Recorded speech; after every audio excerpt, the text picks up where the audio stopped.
We're getting closer and closer to our top 10. And in the 11th spot, we have a gentleman you might have heard of by the name of Vladimir Kramnik, born in 1975. He's currently 45 years old and retired from competitive play 2 years ago at the time of recording.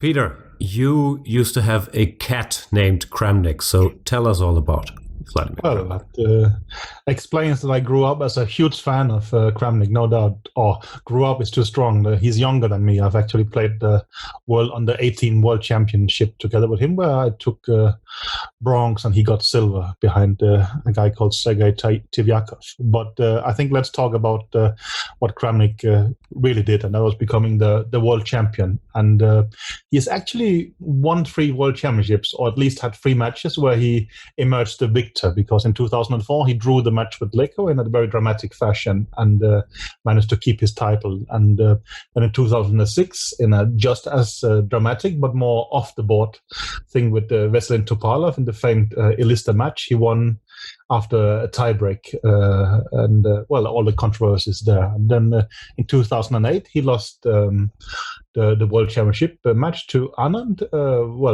I would say surprisingly clear. Well, I was Vishy's coach, so we were very happy about that. But it was supposed to be a very close match, but Vishy actually crushed him to some extent there and had his best chess moment in a way.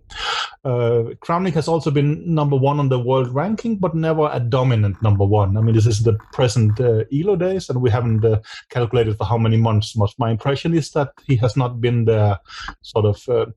there was never a phase where Kramnik was just number 1. I mean, he was had a list here and there in that sense. And his peak rating is 28-17, which obviously is very good, but not in the level of, let's say, Caruana or even Topalov, I think, right?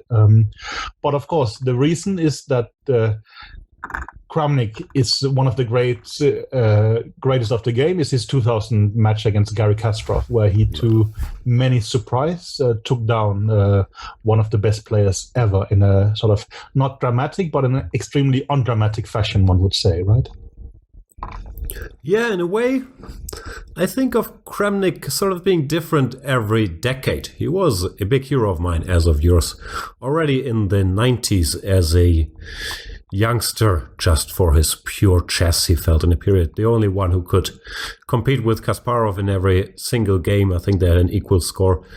And just the way he played the semi-Slavs, the 1d4 English is these beautiful wins, crushing the King's Indian.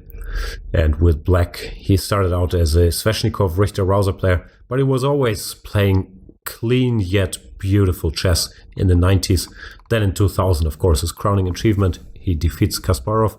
And he's sort of different throughout the 2000s. He also has some health issues. And of course, he has the title, which maybe, as it happens to many, also made him go a little more match heavy, making his repertoire become tighter to some extent, playing the Berlin and the Petrov, these things.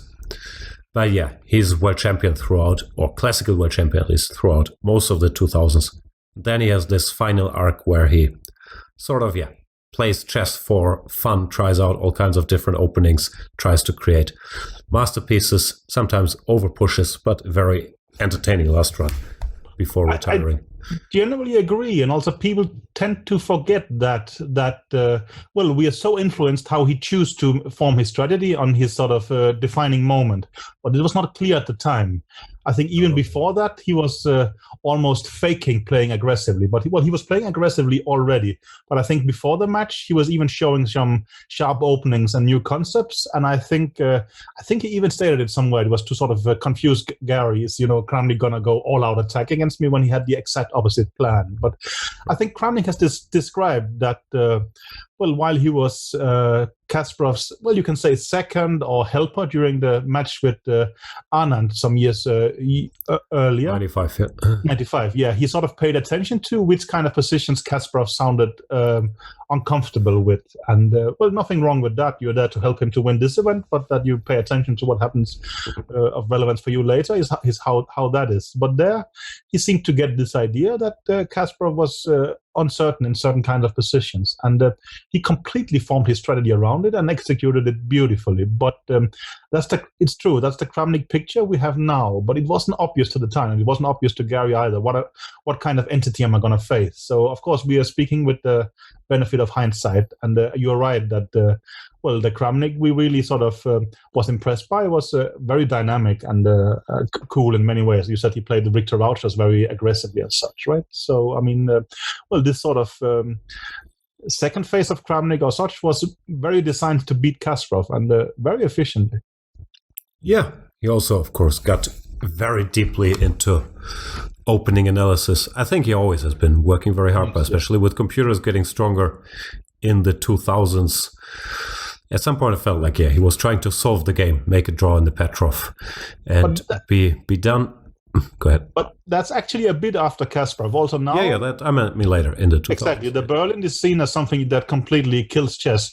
But with Kasparov, he was actually willing to play these kind of endgames and played them in a more strategic manner. While now he's basically trying to mathematically solve the game, right? No, 2000 that was his strategy. But I think this trying to research everything until the end, there was more around. I don't know.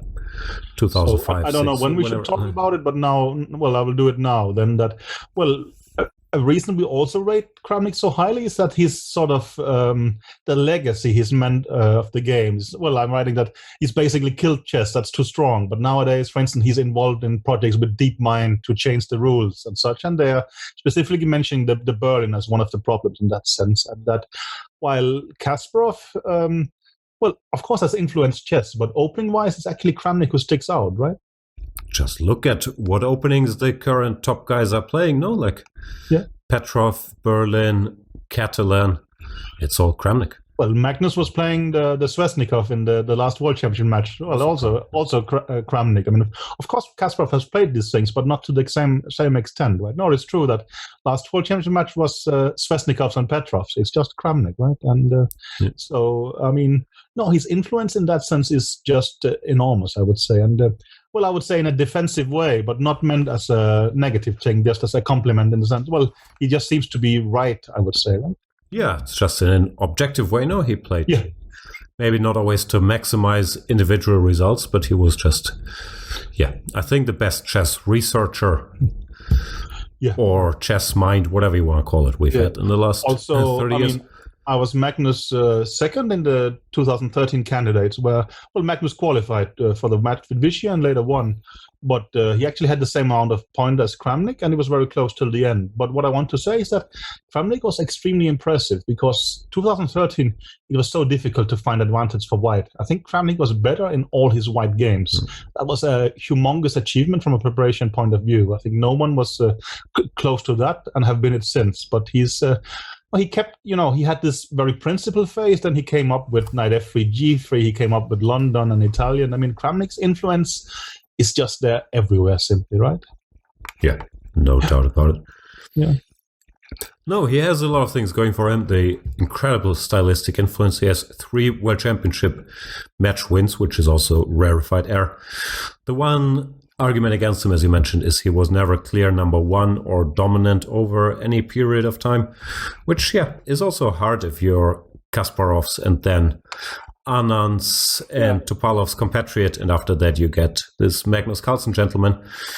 But that's the one thing missing when everything else it's true. He's fought with some pretty good guys and had both pluses and minuses, right? But I mean, he does get kind of crushed with Vichy, which of course pushes him down a bit in that sense, and then later with Magnus. But of course, Magnus is Magnus is Magnus, right?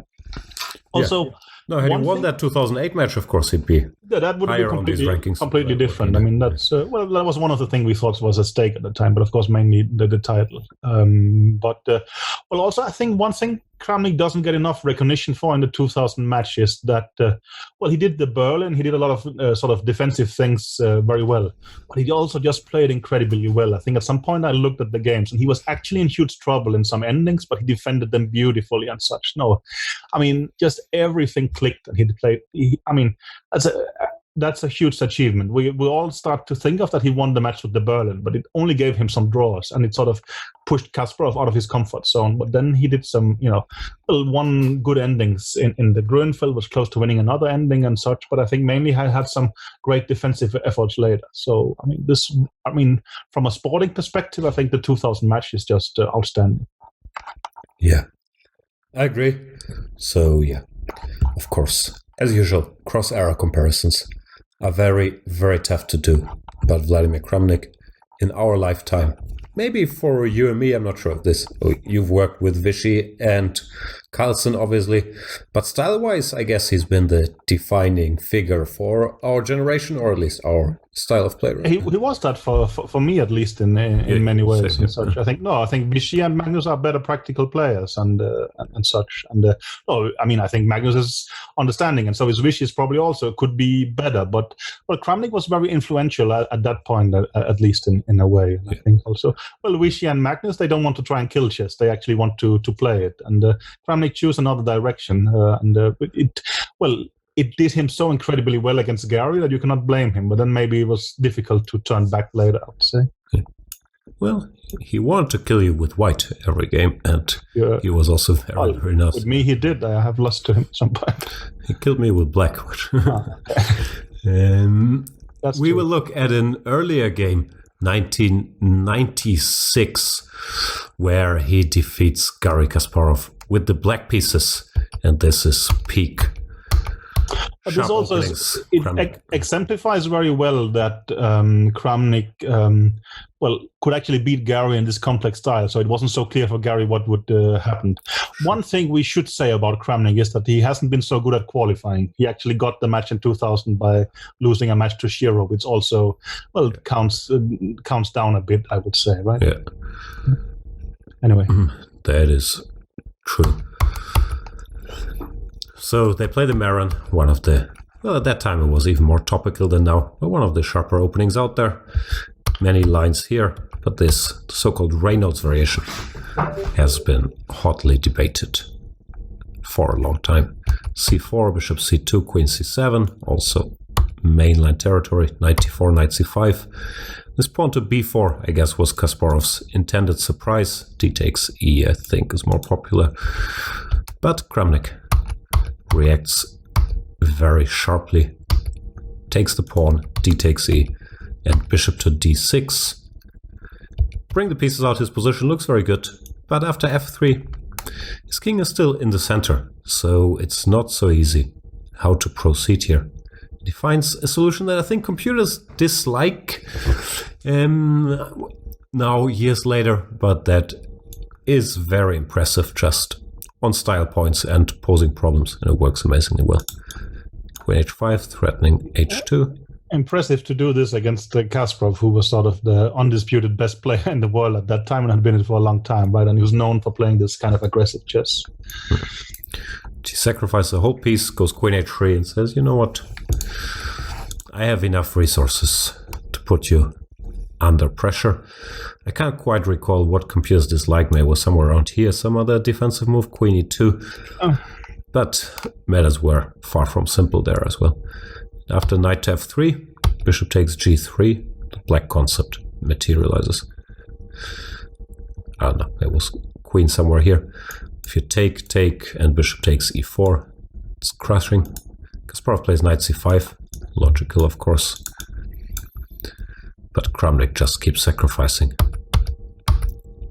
And one of the star moves, bishop c6, he's a rook down. But with his bishop coming to b5, he will just have too many resources. 93, rook e8, rook a2. Rook e8 is also a cool move. Huh?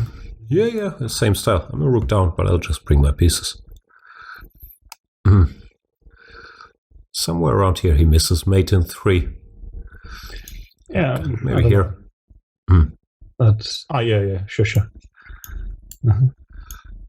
I'm not sure if it's mate in 3. Queen g2 and rook e4 is mate. Yeah. Right, so, yeah.